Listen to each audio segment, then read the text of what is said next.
ప్రధానంగా మీరు నా దగ్గరకు తీసుకొచ్చిన అంశం తెలుగు కేసినేని నాని ఒక అహంకార పూరితంగా ఉన్న వ్యక్తి, అహంకార ధోరణితో ఉన్న వ్యక్తి. 60% టీడీపీ కృష్ణా జిల్లాలో తొలగిపోయింది. ఇంకా దురహంకారంగా తెలుగుదేశం పార్టీ ఎమ్మెల్యేలను గేటు కూడా దాటనివ్వను ప్రగల్భాలు. నిజంగా ఇది చూస్తుంటే చాలా ఫ్రస్ట్రేషన్లో ఉన్నట్టుంది కేసినేని నాని. అయ్యా, నువ్వు వెళ్ళినప్పుడు నీతోటి ఎవరు వచ్చారు? దేవినేని అవినాష్. నీకు తెలుసా దేవినేని అవినాష్ స్థాయి ఏంటో? నీ స్థాయి ఏంటో నీకు తెలుసా? నీ స్థాయి దిగజార్చుకుని దేవినేని అవినాష్ నిన్ను జగన్మోహన్ రెడ్డికి తీసుకెళ్లాల్సిన దుస్థితి వచ్చింది నీకు.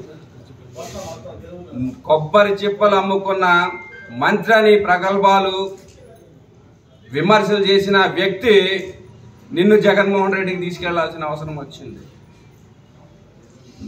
నువ్వా 60% టీడీపీని ఖాళీ చేసేది? నీ పక్కన ఎవరున్నారు గమనించు, గుర్తించు. నీకున్న ఫ్రస్ట్రేషన్ ఏదైతే ఉందో దాన్ని మీడియా ముందు ప్రదర్శించడం వల్ల ఒరిగేది ఏమీ లేదు. తెలుగుదేశం పార్టీ ఎన్నో ఒడిదుడుకులు చూసింది, ఎంతో మందిని చూసింది. నీలాంటి వాళ్ళు పార్టీలోకి వచ్చారు, బయటికి వెళ్ళిపోయారు. కానీ తెలుగుదేశం పార్టీ బలంగా ముందుకు వెళ్తూనే ఉంటుంది. నీ ప్రేలాపలు ఏవైతే నీ ఫ్రస్ట్రేషన్తో మీడియా ముందుకు వచ్చి మాట్లాడేది తగ్గించుకుంటే కొంచెమైనా గౌరవం ఉంటుంది. ఆల్రెడీ దిగజారిపోయావు. ఎన్టీఆర్ జిల్లాలో ఉన్న ప్రజలందరూ కూడా మాట్లాడుకుంటున్నారు. ఈరోజు నువ్వు ఒక దొంగల పార్టీలో జాయిన్ అవ్వనేసి, దొంగల ముఠాతో జాయిన్ అయిపోయారనేసి, నీతో కలిసి మెలిసి నిన్ను ఎంతో ఎక్కువగా అభిమానించిన వ్యక్తులే ఈరోజు నీతో రావడం లేదు. నువ్వా టీడీపీ ఎమ్మెల్యేల గేటు ముందు ఆపేది? అసలు నువ్వు వెళ్ళగలుగుతావా గేటు దాకా? వెళ్ళే స్థాయి ఉందా నీకు?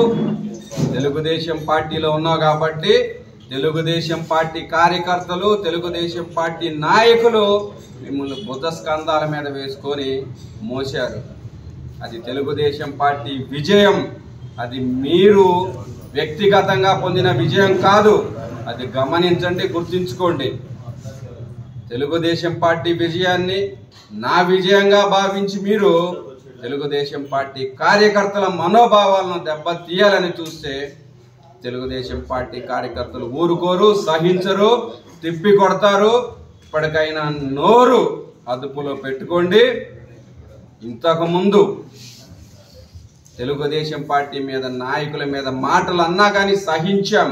అది కేవలం చంద్రబాబు నాయుడు గారి నాయకత్వం మీద నమ్మకం ఉంచి మళ్ళీ మేమేదన్నా మాట్లాడితే చంద్రబాబు నాయుడు గారి నాయకత్వానికి మచ్చ వస్తుందనేసి మేము నోరు తెరవలేదు కదనేసి మీ అహంకార భావంతో మీకు ఇష్టం వచ్చినట్లు మాట్లాడితే సహించేది లేదు.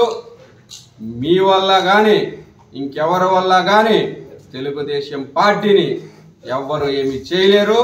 ఇంకా బలంగా ముందుకు వెళ్తుంది.